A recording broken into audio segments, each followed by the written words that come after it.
What's up, guys? Welcome to a brand new episode of Good Guy, Bad Guy. I'm Daniel Cormier. That's Chael, son of Chael. Have you come down yet? Last weekend was... Hey, bro, listen. Yesterday, Chael, I was still calling the people. I was still texting Zach, texting Craig Borsari. I was still texting the people that were in charge of running that event because I cannot get off that high, man. Like, have you come down yet? I love that you presented it that way because I was high. I know exactly what you mean. And I have the post-fight blues, and so many other people do too, because they're already begging Dana, come on, man, please, one more time for the spear. You know, don't call this a wrap. That was such an epic evening. I've never been part of a sporting event where the venue outshines the athletes and the performances, but it was that unique. That's what this thing was about. Daniel, this was an all-time live gate record, over $20 million. And a lot of it was because of the venue. I mean, it was just a special and unique thing. I could only compare this to the opening ceremony of Olympic Games, which takes 4 years to plan and has an open budget from a host nation. And the spear still won. The spear is number one. But the Olympic Games opening is the only thing I could compare it to. You know, it was like we were looking forward to this thing for so long that now that you've had it, it's like, can we go back to looking forward to it? Because now you know, and I said this Saturday on air jokingly, I was like, I don't know how they expect us to go back to calling fights in normal arenas. Clearly, we'll be able to do that. But we look forward to it for so long. And I told this to Glenn, and we were talking to everybody that would listen. I go, Chael and I have been on this sphere. We've been on this sphere so much that now that we're finally here, it's almost like, dang, man, Christmas as a young kid, soon as you hit October and you get to Halloween, you don't care about Thanksgiving. You want to get to Christmas. Then it happens and you're like, oh man, I got to wait 12 more months to get back to Christmas. That's what I felt like. I felt like once I saw everything happen there, I was like, man, we're never going to get this again. It felt great to do, but it kind of also sucked knowing that it was only going to happen one time. Yeah. Well, that's incredible. I have that same feeling, but I was rich, so I look forward to the holidays. I had a lot of presents. I didn't know poor kids also. No, I'm happy to hear that. I didn't know that was like a universal thing. I thought it was just kind of more like unique to the Sonnen house. But it's like me. Yeah, I know what you're saying, man. Tape. I got Snoop Dogg. What's the name of his album? Doggy Style. On Christmas, it was the first time my mother ever gave me a cassette tape that had cuss words in it. So yes, I had to wait 12 more months. I wish I grew up in the Sonnen household. Y'all look like y'all had Thanksgiving dinner like once a week. We had that once a year. It's amazing. When I went in and bought that, Doggy Style, when I went and bought that, I was in the 6th grade, and Daniel, they let me buy it, but there was a warning. You had to be 18, like with, say, a lottery ticket or cigarettes at that time, but they let me do it. They showed me. They had to, like, give me a verbal whatever. I'd never been put through that. And that was a weird time, because when you're dealing with art, right, like the borders and barriers move on that. By the way, I talked to Sean O'Malley, and it was very brief, but Daniel, he's hurting. And this is something that you would know, and I would not. I never got to be champion, but it hurt. It was part of his identity, but he's also well aware of the road back. He's well aware of what he went through to get there. He's well aware that he is in a division that has, and you might not know this, 9 world champions are still competing at 135 pounds. I didn't know that. Cody Garbrandt, a world champion, has fallen out of the top 10. That's how hard that division is. And I just bring it to you because in a situation like this, you and I would generally go, well, what do you do now?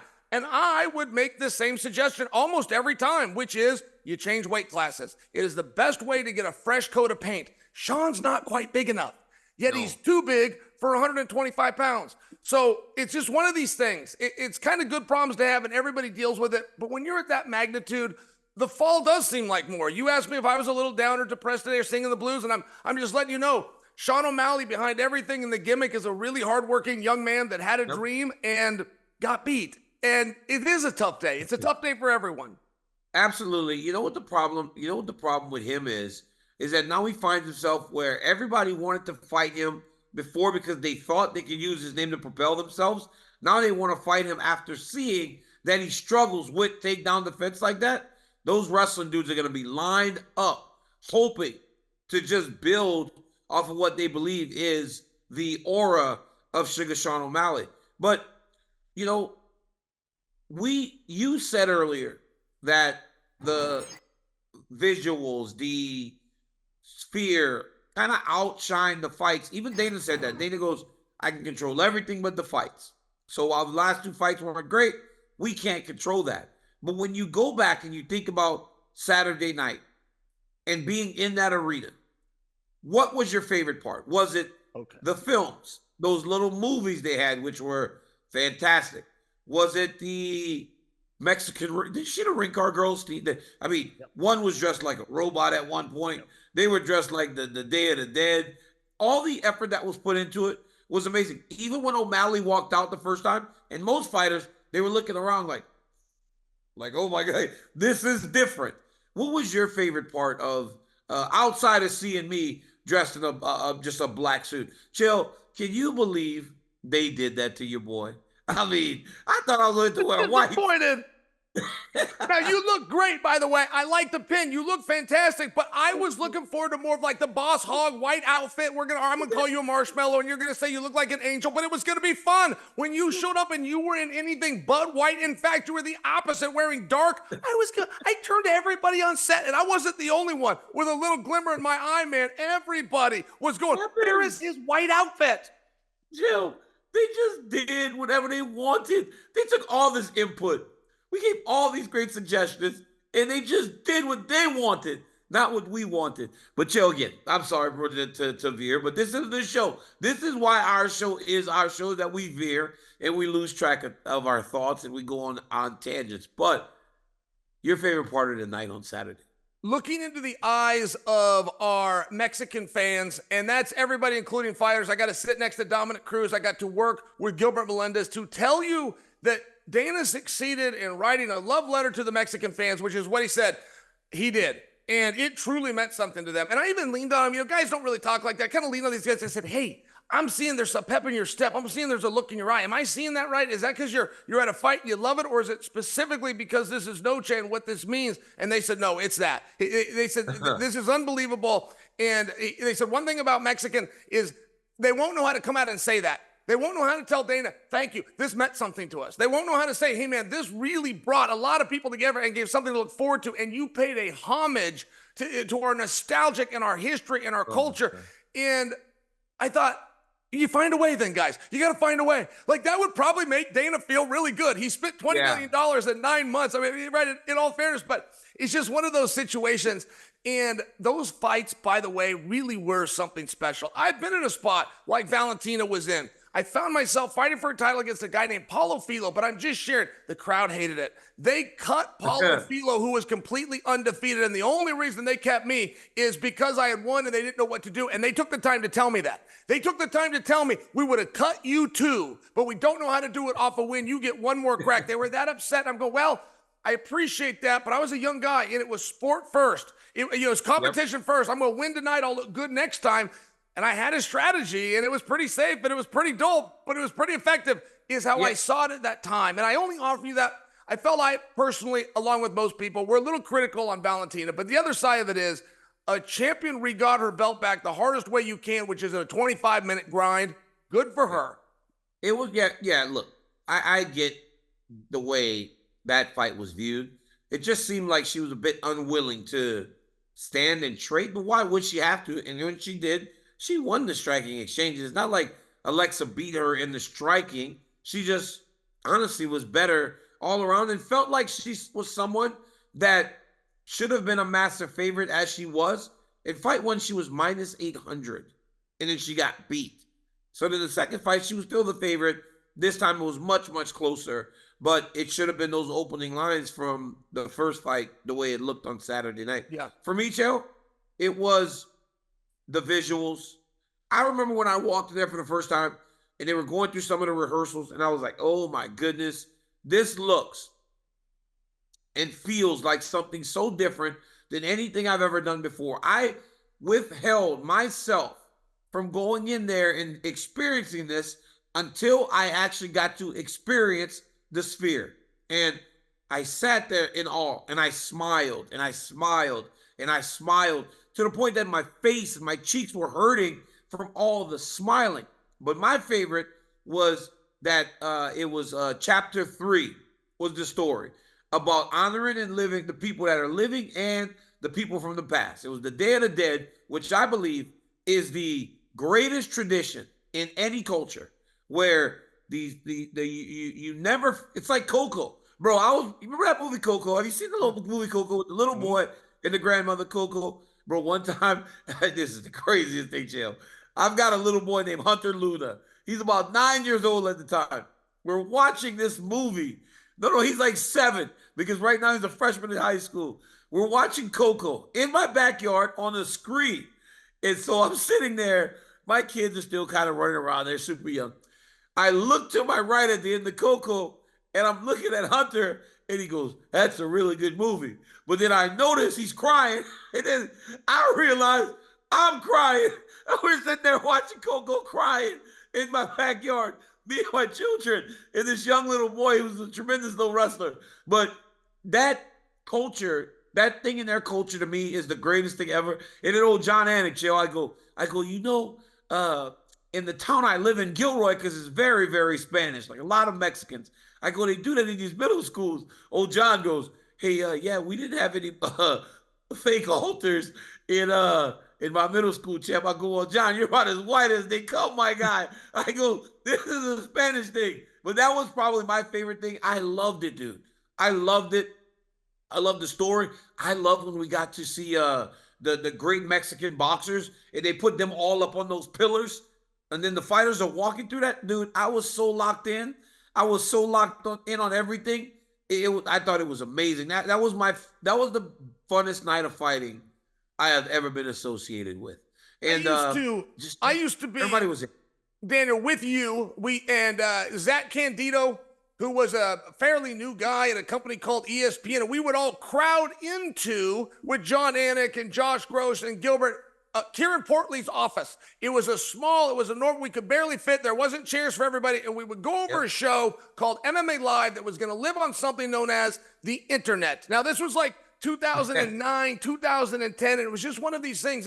And to watch, Zach Candido now is Craig's right hand, who is Dana's right hand. I mean, he played a huge part in putting this on. Or how about Glenn Jacobs that gets this fancy idea that he's going to keep a hold of MMA, which ESPN was ready to be done with.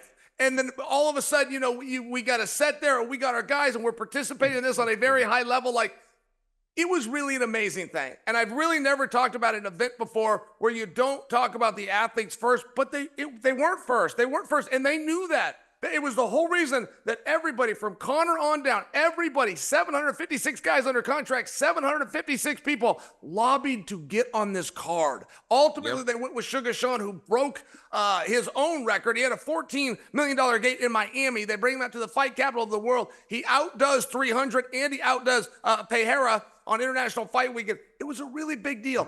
Merab then grabs the bull by the horns, and not for nothing, Dana White of the UFC have fiercely adhered to one thing from day one, which was 2001. When Dana stepped in, which is the best will fight the best. Nobody gets carried here. And you have Sugar Sean O'Malley, who is the biggest star in the sport, and he was up against it. We knew from history, if you got a dominant wrestler who's got an incredible gas tank, it is over 90% that guy's going to win. Oh, by the way, if you get through him, you're going right into Nurmagomedov, because the best fight the best here. And it's just got to be pointed out. I mean, it's a really big deal. That was another thing that was on display. You want to talk about that Mexican fighting spirit? Well, let's leave the Mexican part out and talk about fighting spirit, because Sean O'Malley and Merab carried that in there with them, and they really deserve a lot of credit. Merab, what happened, by the way? You were right up close, right at the beginning of the fight. Herb Dean steps in because Merab got distracted, and as an athlete in a sport that needs focus, he got distracted 5 seconds in. What happened there? So I guess, like, Aljamain Sterling, right? And hey, we always talk about why it's important for you to have teammates that may have fought a guy that you're fighting.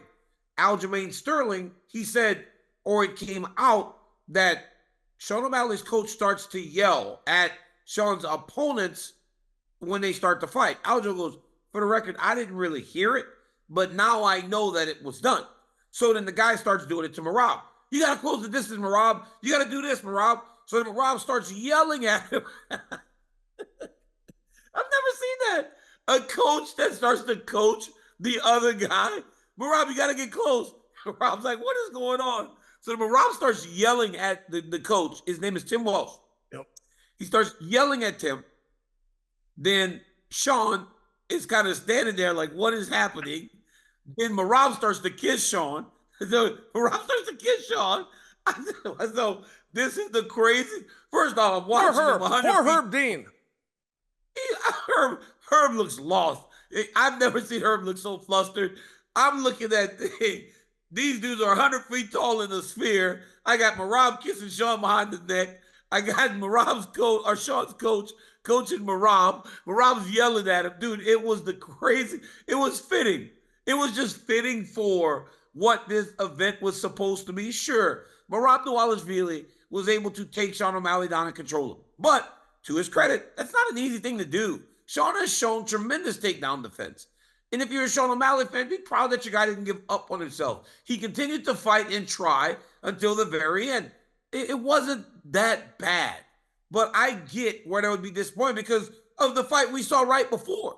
Brian Ortega and Diego Lopez. And then the fight before, which to me was the greatest fight of all time. I've never seen two dudes just batter and bruise each other the way that these two dudes, Ribovich and Zell Huber did. That was just a tremendous fight. It was amazing. It was an amazing night. But on those types of nights, Chael, you wonder, did you just witness history? Now, I know I'm going to speak in big terms, not just history. What may be considered the biggest night in UFC history, the biggest night in MMA history, because the whole world was watching and everyone was talking to UFC. Bro, they were giving Canelo tickets away, and Canelo was fighting down the street at the T-Mobile Arena.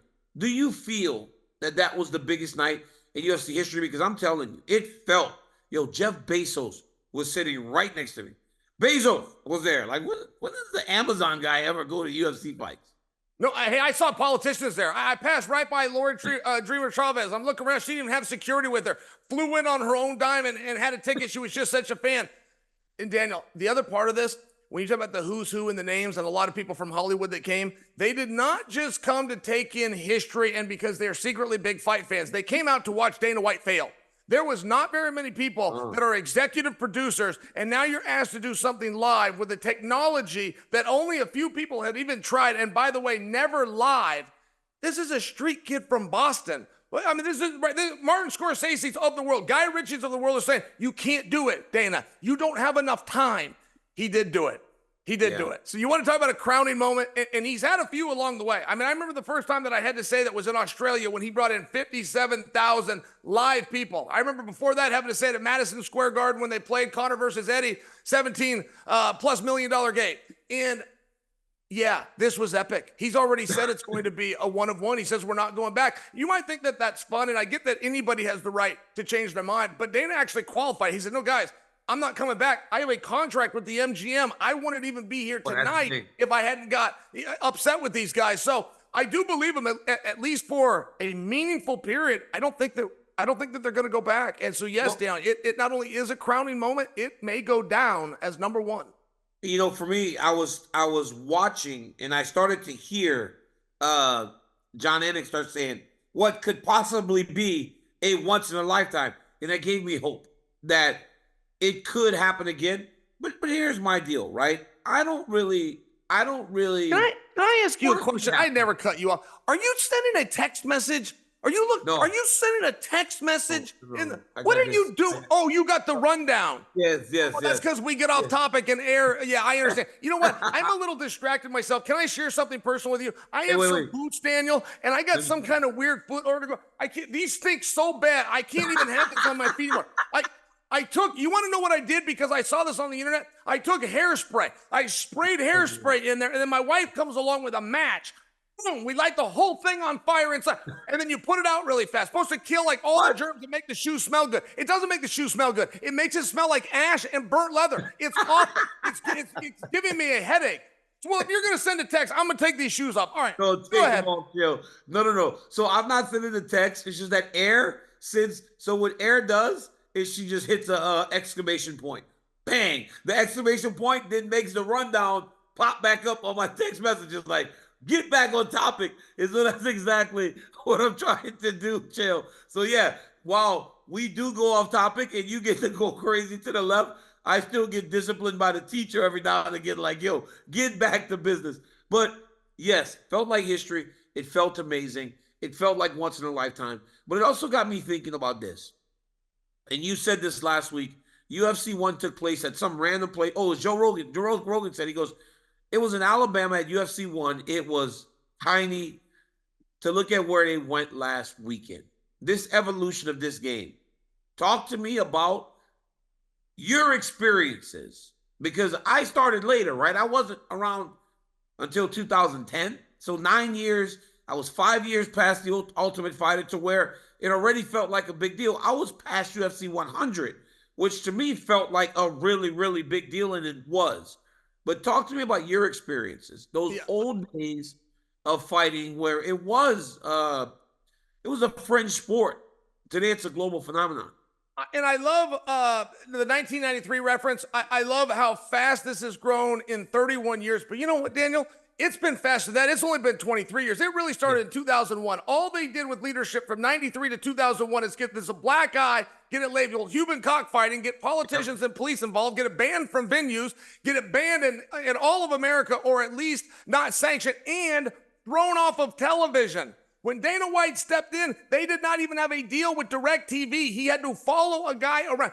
Dana White, I don't know if you know this story, went to the DirecTV facility, and he's following the CEO in and out of meetings. He's reading his schedule and following that. The guy finally pulled back, and he tried to hide behind a plant so Dana couldn't see him because he was so tired of dealing with this. I mean, I'm just sharing. It's really only been 23 years.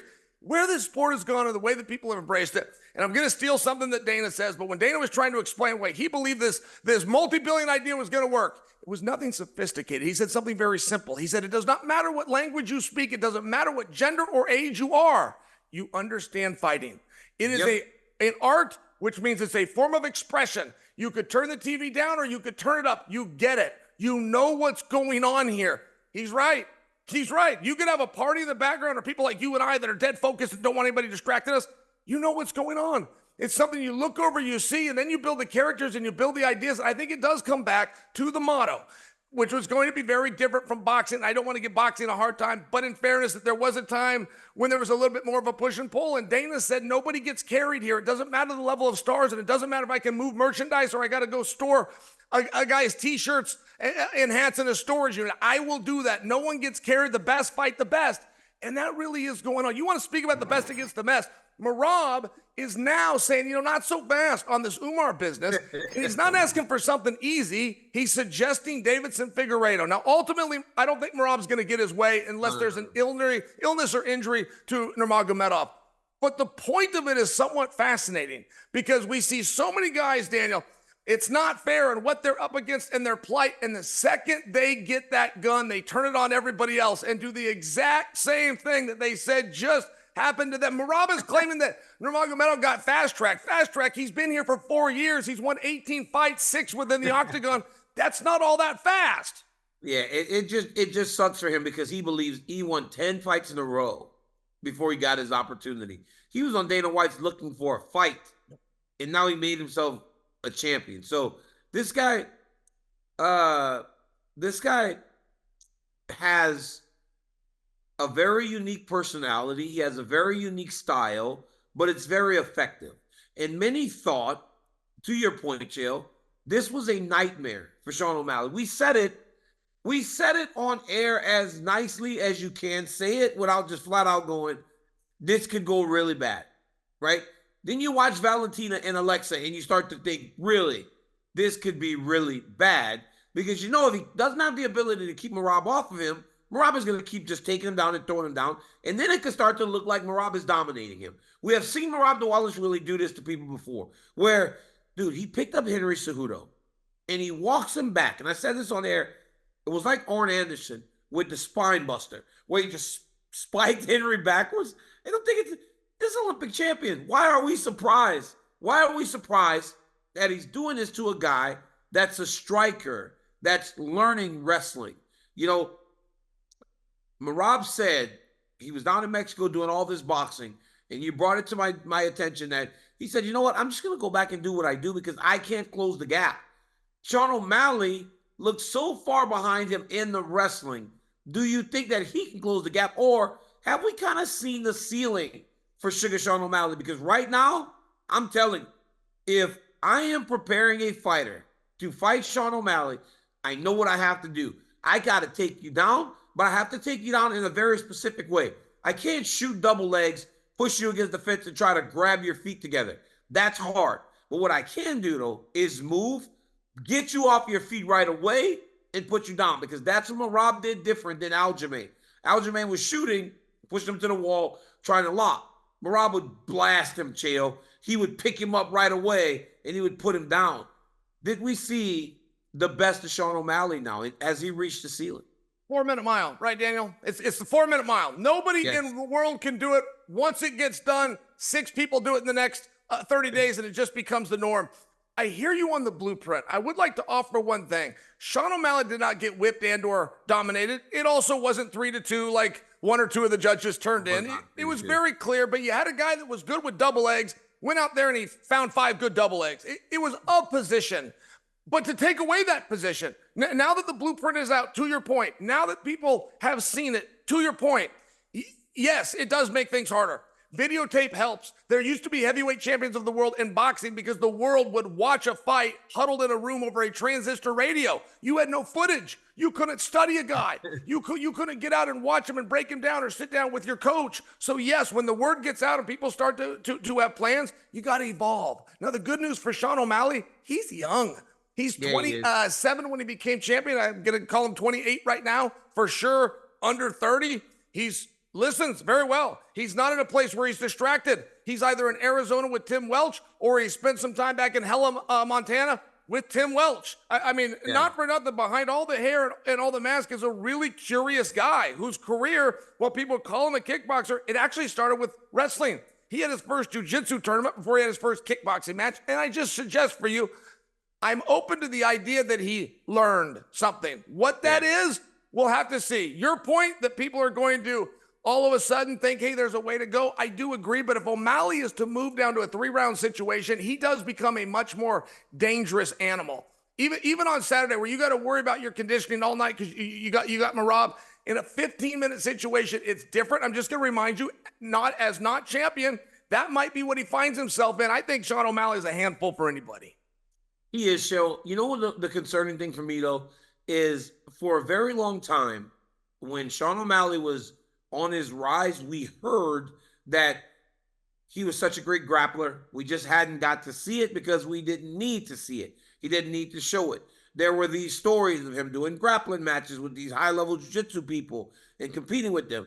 And when he got taken down last weekend, it did not look like he was going to threaten Merab with much of anything. Not on his back. Now, Alexa did. Alexa got taken down. She threw up many submissions and got close to a couple. We didn't see that with Sean. We saw Sean starting to get up, and then Merab would still control him on the ground. I do believe that he can get better. I don't believe that we've seen the last of him. But I do know that even though he was the champion, and even though he beat Aljamain, I still know that when he matches up with those guys who seem to be nightmare matchups for him, that visual will remain the same. And anytime you have that concern for him in terms of a matchup, it won't change until he shows that it could be something different. Now, he made a video yesterday of him sprawling, trying to change things. And that's funny, right? But he needs to get to work on trying to really understand those little details, because that's what it is, right? It's like Merab is like taking his hands to the mat, right? So he moves him forward. Sean then, as with most people, when you push somebody in one direction, what do? They push back in the opposite direction. So Merab then releases the pressure going forward, trips him going backwards, right? It's all those little details. Yeah, it's like he's constantly moving him. So those little details will need to be shared with him by someone who has done this at a high level, because otherwise you don't just get it going against other guys that don't quite understand it the way that you understand it or I understand it, or somebody even in his hometown that could possibly help him. Henry Cejudo. Him and Henry can both go work together to try to figure out how to deal with Merab Dvalishvili and how he takes people down. It's that true. It's not to swallow some pride in regards to getting better in those areas that he needs to. You know, Chael, behind the scenes, there was a lot going on. You would tell you one thing that happened that ultimately looked cool. I'd love to hear. So before the show, at the start of the pay-per-view, they had this great idea that me, Joe, and John were going to start the show from the very top of the sphere. So, Chael, we're in these nice suits, and there's security charging us through the arena, which is a nut. They practiced it. They practiced how long it would take to get us from there to there, all this. So we're walking. Chael, we had to run up into the bowels of the thing. You should see people when they recognize it's us. Oh my God, Joe Rogan, DC, John Anik. Oh my God. All these fans who are in the 400s, they never get to experience you. They see you walk past them. Dude, the smiles on these people's faces. It was amazing. I can't help but fist bump. I got to fist bump them because I know that these are the people that truly love this thing, man, more than anyone. But Chael, when we came out of that elevator and we ran up some stairs. But Chael, by the time we got to the top, my legs were so gassed. I was so gassed. I could not believe how much my legs were hurting from running 3 steps. I ran 3 flights of stairs, Chael. My legs were wobbling. It's amazing how far out of shape you can get from being in such great shape, but not doing nothing. I was gassed. And how was the shot, by the way? Was it worth it? I mean, when you got up there tired, was it worth it? Did a fan offer you popcorn? Like, they're like, oh, DC, I know they were offering beer. Was there anything? They were offering beer and everything. Hey, can we give them a beer? And they're like, no, man. The producer's like, no, they're working. It's crazy, dude. It was crazy. I love it. Hey, by the way, DC, you asked me my favorite part earlier, but can I go the other way? Can I tell you what one of my least favorite parts was? It's very simple, and I don't feel like I'm being too critical of anybody. However, there was an alternate that flew in and weighed in case anything happened with the Grasso Shevchenko fight. Fiora. I hope I'm saying that correctly. Fiora, yep. At a minimum, it would have been nice if Valentina would have mentioned her. I would feel like it's clear that Fiora is next. She was almost that night. And after the fight, Valentina went in a different direction. And I only grabbed her. Where did Valentina go? Where did she go? She wanted to thank Hunter Campbell and Dana White as opposed to call out an opponent. And it's like, hey, Valentina, with all due respect, the biggest record you have around here is that you have had more title fights than anybody in non-main events by a factor of 3. You were a main event here at this very event 1 year ago against the same opponent for the same title. They have demoted you to a co-main event. At some point, we got to wake up. The crowd wasn't thrilled with this match. If they were to do it again next year, it's going to come lower and lower. It's just one of these spots. And I also felt for Fiora, like to come over there, get licensed, go through all the medicals, go through the training camp, the weight cut, and there's no opportunity, which means there's not a very big check to go back and split up with your team. I'm just sharing, at a minimum, you could have had a call out. I'm not being too critical. It was a great night. But I did notice that, and on a human level, to a degree, it bothered me. You know what the problem is it's like, okay, so Manon Fiora is not in one of the biggest fight cards, on one of the biggest fight cards of all time. Manon Fiora has not experienced many of the things that Valentina has experienced in terms of fighting. Manon Fiora might need help to be made real. Valentina, being who she is, can make her real. You put a name out there, people go and find that name and put a face to it and start going, okay, this is the girl that Valentina has to fight. Or you're going to fight someone that people don't know, and then the interest isn't going to be as high. But you know what it feels like, Chael? And I love professional wrestling.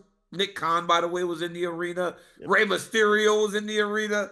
Dirty Dominic Mysterio. It was like so many wrestling guys were there. But they call it going into business for yourself, right? They say you go, oh, this dude went into business for himself. We have an idea what we're going to do out in the ring. He starts to change it on the fly, and he starts to do what he wants. He starts to act how he wants. That's what it feels like with Merab and Valentina, because both of them have very difficult fights with people who don't quite have the name. Look, Umar Nurmagomedov is a tremendous fighter, but the vast majority, and people have said it publicly, People know who he is because of the last name. The last name carries so much weight and so much cliche that people go, I want to see this Nurmagomedov fight for the championship. But Rob's kind of saying that.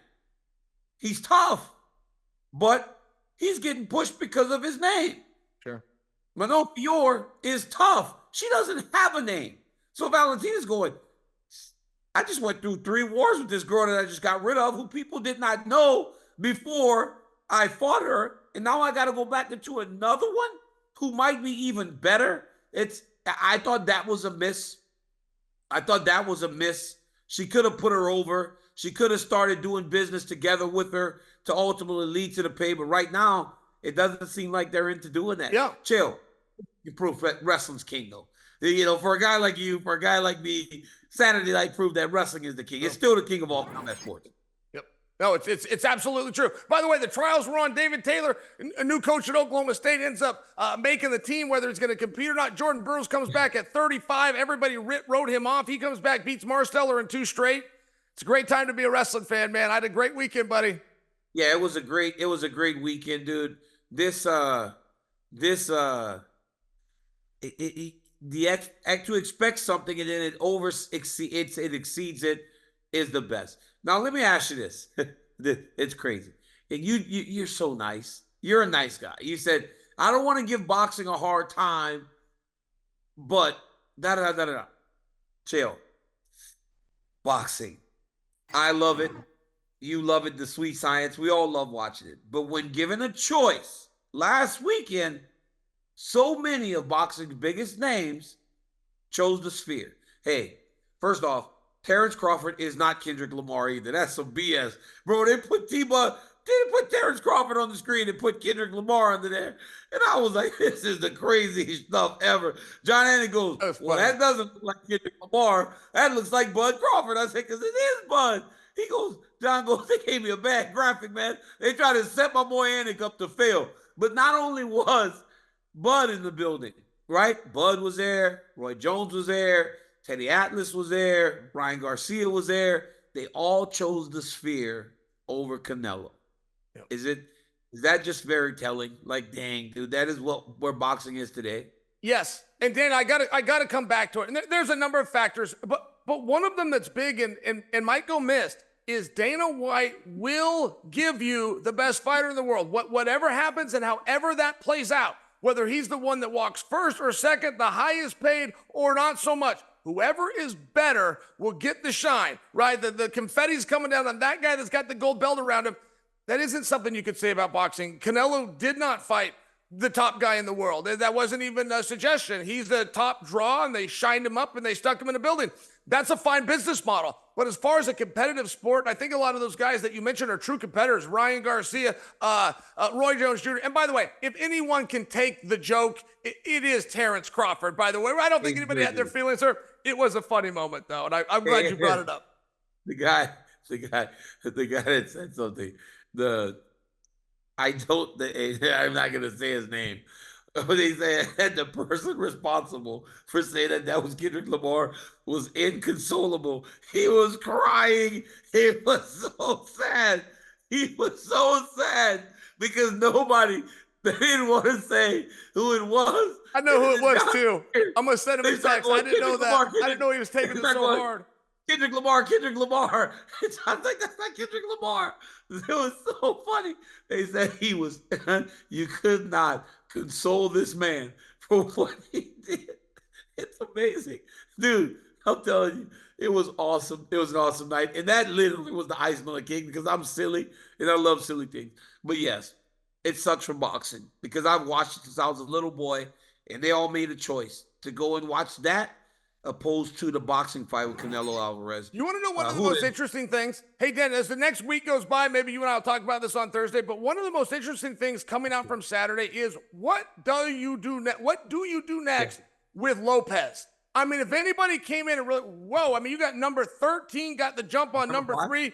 You got a real fan favorite that's had a real good a few months. It's really bringing a buzz from the audience, and he just got to jump over a face and a former challenger in Ortega. Lopez had everything except a win over a big-name guy. Well, that's not the case anymore. It looks like he's got it all. Rankings come out tomorrow morning. Don't be surprised if he's in the top 5.